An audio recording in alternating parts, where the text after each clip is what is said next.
Hey guys, James Brandon here, and we are out here at Great Sand Dunes National Park in Colorado.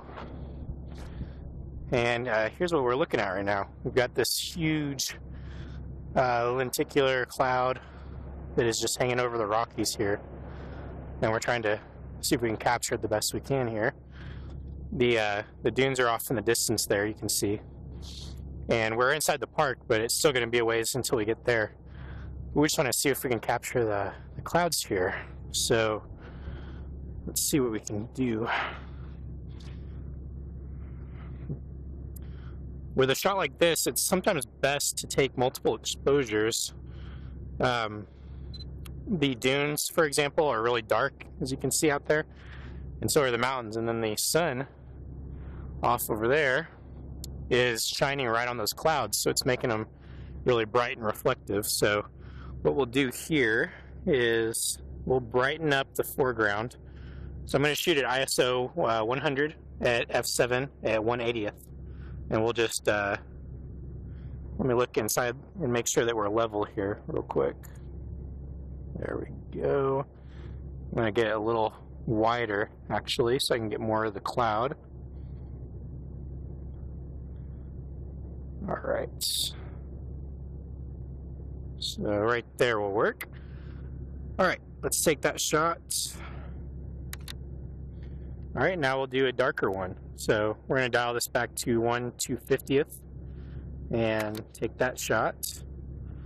I'm not using a timer or anything like I normally would, because I'm shooting it, 1/400th of a second, 1/200th of a second, stuff like that. So we can go back and look at the shots here. This is at 1/400th, 1/250th, and 1/80th. So I'm not doing traditional bracketing where it's exactly one stop or anything like that. I'm just kind of looking at the scene and just looking at it with my own eyes and saying that looks bright enough for the foreground, that looks bright enough or dark enough for the sky. And that's how I, tend to do it in the field. So we'll take this into post and see what we can do. Okay, we are here in Lightroom now, and we've got the images from Great Sand Dunes National Park queued up and ready to go. So these were the images that I was shooting straight out of the RV right when we got out. So, I started shooting here where I was getting more of the clouds in, but I didn't really like the foreground as much right here. There just wasn't anything interesting going on right here, although I did like having more of the clouds in the shot. So I kept shooting, and eventually I zoomed in a little bit and, started shooting around this angle here. And although I don't have as much of the clouds as I'd like in the shot, I do like the foreground a lot more. It's a lot more simple and clean. We've just got the dunes here with the mountains behind them and then the clouds above. So I think that's what we'll kind of focus on here. And I was talking in the video before on location about shooting multiple exposures, and I always like to do that just in case I need it, because it's good to have that insurance, But looking at this image right here, we've got a really nicely exposed image right here, as told by this Instagram, as told by this histogram right here in the upper right hand corner. So we don't have any blown out shadows, we don't have any blown out highlights. Everything is nicely exposed. So to get this image looking nice, what I like to do is start in this basic section right here. And I usually, right off the bat, I'll just bump up the contrast quite a bit. I'm a big fan of contrast in my images. I like really dark blacks and really whites, and I just usually like to really bump that up first thing. And then what that usually does is it'll, start to make some of the highlights and shadows blown out a little bit. So to counteract that, look right here in this section. I'll bring back these highlights. And we're just going to dial some of the detail back into those clouds, because we definitely want to see these little bands going through the lenticular here.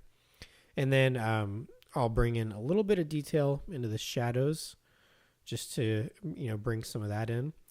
And I usually will bump up the vibrance just a tad, not too much though. All right, next I'm going to come all the way down here to lens correction. And the first thing I'll do is I always, no matter what, before I take an image into Photoshop, I hit this remove chromatic aberration button or checkbox, because there usually isn't any these days with the quality of lenses and stuff. But if you have any sort of, high contrast area, or if you process a photo in Lightroom a lot, you'll usually introduce some sort of chromatic aberration. And I really don't see much in this one, but regardless, I'm going to click that box. And then we'll come over to profile corrections and click enable profile corrections. And you can see that that's just going to remove some of the lens distortion, as well as the slight vignetting that we have going on in the corners here. So you see how that's getting taken out. So I always like to just go back and forth and say, do I like this? Do I not like it? In this case, I think it does us some good. All right, next I'm going to grab my crop tool. And it's hard to tell because you don't have a straight horizon to go off of. But I'll usually just, if it looks like it might be a little bit off, I'll just try straightening it a little bit. Let's try something like that. All right, and then go back. I went too far back, so we'll redo that. Okay, and maybe just something like that. All right, I think that looks good right there. If you just want to toggle between those, you can go to your history, and you can just hover over them over here in the left-hand side and see the before and after. So you can see that it definitely needed a little bit of straightening. So I think that'll be a good place to stop. Okay, so I think we're done in Lightroom. I'm going to go ahead and right-click on the image, go to Edit In, and Adobe Photoshop. And this should open up pretty quickly over in Photoshop. Let's hop over here. All right, here we go. We'll hit Command 0 to zoom in. And here's where we want to start going to work in Photoshop. There's a few issues with the image that I'm seeing right off the bat. First of all, I can see a lot of yellow in the clouds up here. I really want to make the sky just blue and white and make it really clean looking. And then have that contrasted with a nice yellow tone in the sand dunes and good tone in the mountains as well. So we're definitely going to separate the clouds in the sky from the mountains and the dunes in the bottom. So the first thing I want to do is create a really good mask for that. And I'll usually start off, there's several different ways to go about doing this, and it really just depends on how much time you want to spend on the image. But this is a pretty clean looking separation. I don't think it's going to be too hard to separate the two. So I'm just going to start with the quick selection tool in Photoshop. And you can see right off the bat that it did fail in taking out the mountains there. So we'll just see how this works. I'm just going to go and drag it along the top of the image and see where it fails. All right, bring in the whole sky. There we go. And then I'm holding down the Option key on a Mac and just refining the edge of that mask like so. All right.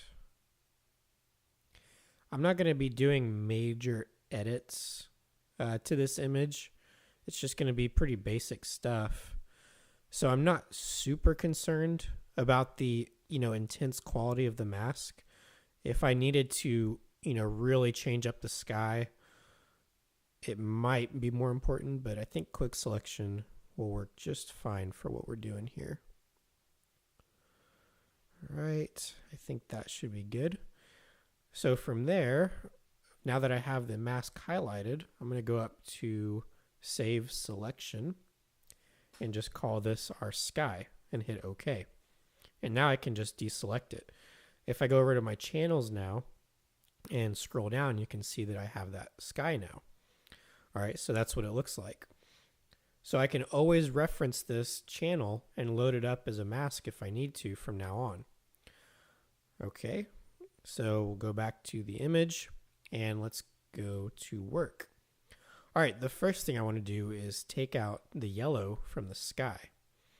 So I'm going to go and load up a hue saturation adjustment layer and grab my eyedropper and just sample right here, and you can see that those yellows pop up. So I'm going to pull that out, and it looks like we might have some cyans, some greens too. Yeah, definitely some greens. And you want to be careful because if you pull out too much color, it starts to look like a monochrome image, and you don't want that either. So it's always, good to just do everything in balance. All right, let's bring some of that color back, probably right there. All right, so this is our before and after, and you can see right off the bat that it's pulling those yellows out of the foreground here too, and we don't necessarily want that. So what we'll do is we'll go to our channels and load up this sky. All right, and I'm going to hit Control Command H to hide those marching ants, and this should, oops, undo that.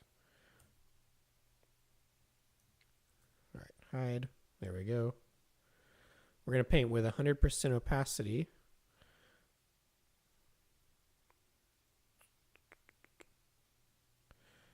All right. And what I forgot to do here is just invert this mask here.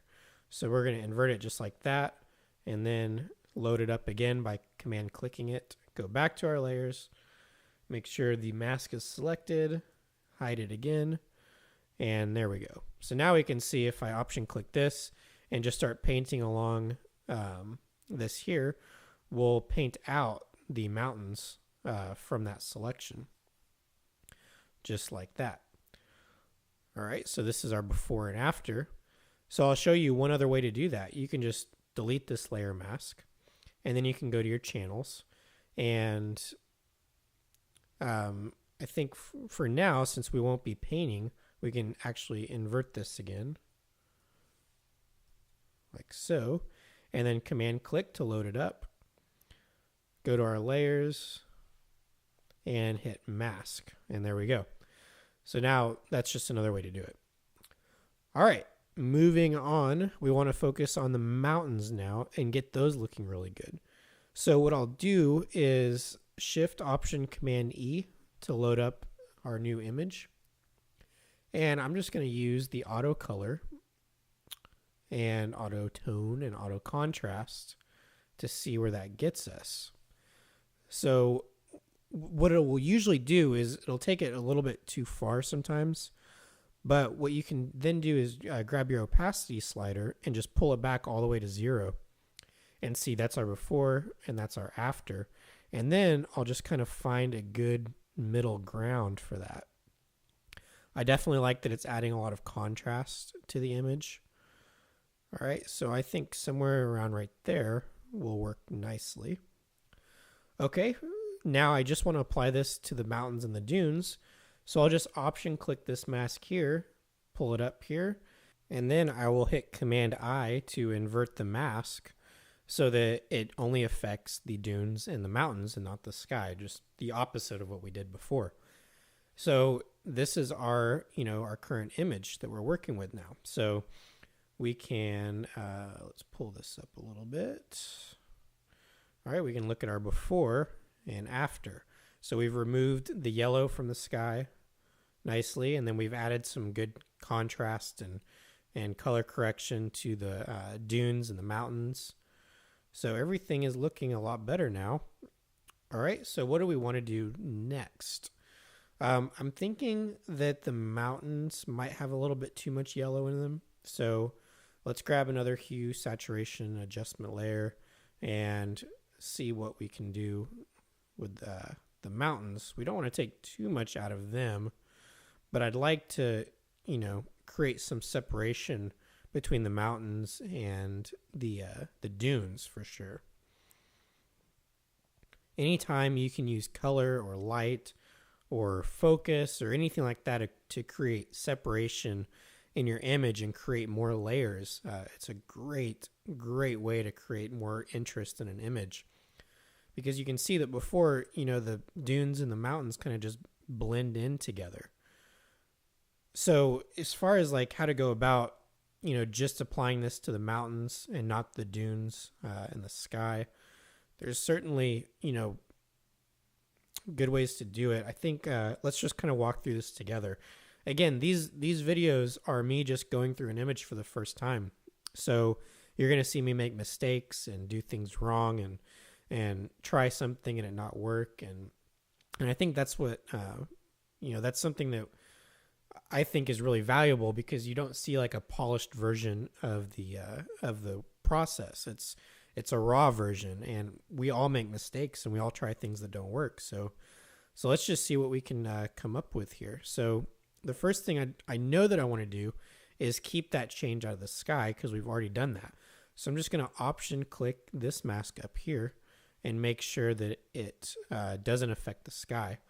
And now all we need to do is remove that change from the dunes, because we definitely want the dunes to have that effect.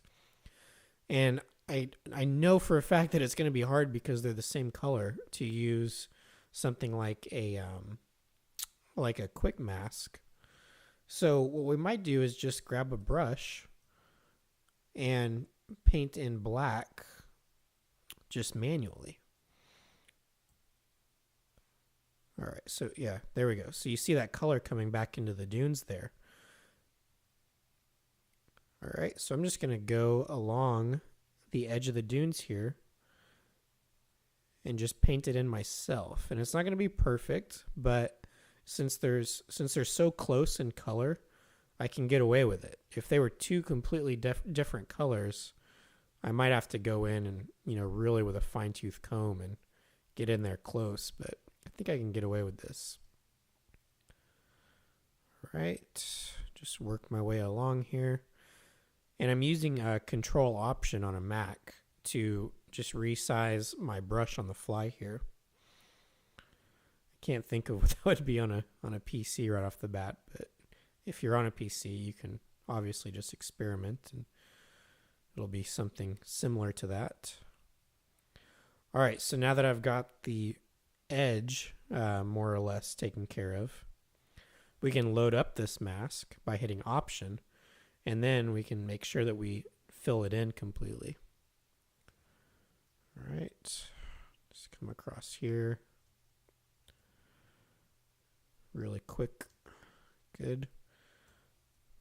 And it looks like we've got a little bit of black pixels in the mask there. It's probably not anything noticeable, but oh well. All right, go back to our image, and this is before and after. So you can see that we're maintaining the yellow in the dunes, and then we're separating the mountains just a little bit. And I think now that we have this mask loaded up, what we can do is grab a curves adjustment layer and then replace the mask, use the same one. And now we can add some contrast to just the mountains as well. So make them stand out even more. So something like that would be good. All right. All right, so moving on from there, what else could we do to this image? I think that we're getting pretty close to a final image here. So I'm going to hit Shift Option Command E to merge all my layers again. And I'm going to go over to my channels and hit Command and click on the RGB channel. And this loads up a luminosity mask for the image. And now with that luminosity mask loaded up, I'm going to hit Command J. And it loads up an image based on the luminosity in the image, in the layer beneath that. So you can see that it doesn't really look like anything, but it's basically just grabbing the 50% light pixels in the image. And what we can do now is take that normal blend mode and set it to overlay. And what it's going to do is really clean up the colors in the image. So before, you can see kind of like some gray in the image, and it really just took that out, especially in the blues here in the sky. and made them pop. So I really only want to apply that to certain parts of the image. So I'm going to load up a black mask and take a brush, and just with maybe like a 20% opacity, I'm just going to manually paint that into the sky here. All right, and just the blue sections of the sky. I really like having a really clean blue with a sky like this. Okay. So something like that. So I'm just working my way across the image with a really big brush. Nothing too exact or precise here. Okay. All right. And what else could we do? Let's look at this curves adjustment layer and see what we can do with the clouds here. So I'm just looking at this section right here. I really want to make those pop as much as possible. So invert that now that we've made the change. And let's just use something really light here, like a 10%.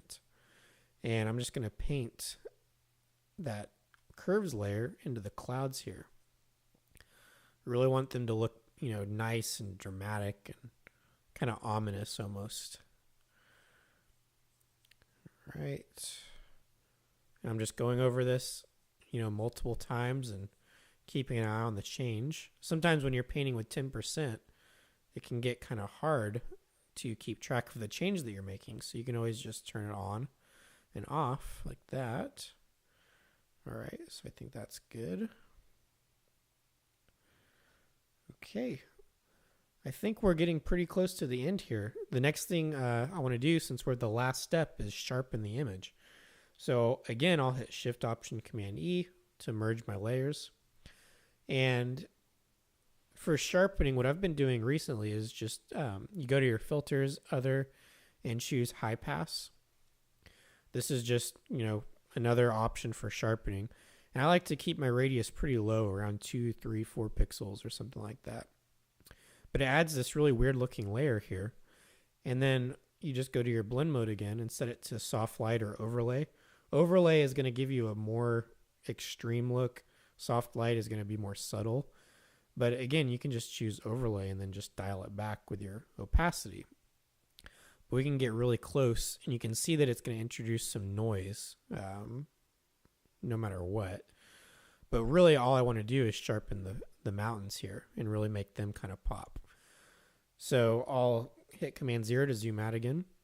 And then I'm going to go to my channels and grab that original sky channel. And let's see, we're going to invert it because I only want the mountains to be affected. And since the mountains are white in this, that's what's going to work. So we'll load it up, go to our layers, and add a mask based on that selection. All right. So now only the mountains are being sharpened. So this is our before and after. It's pretty subtle there, but we can come down here and see now our before and after. So if we think that's, took it a little bit too far, maybe it's a little over sharpened, we can just dial it back and find a good common ground there. All right, so I think this is a good stopping point. This is our before and after. So you can see there's a lot more detail in the clouds. We removed the yellow color cast from the clouds, and then we separated that sky nicely from the foreground. And then we created a little bit of separation from the mountains and the dunes as far as, taking some of the yellow out. All right, so I hope you guys have learned a lot about, the process here, the different things you can do in Photoshop. And of course, if you guys have any questions at all, always just leave them in the comments below and I will get to them as soon as possible. Thanks, guys. Bye.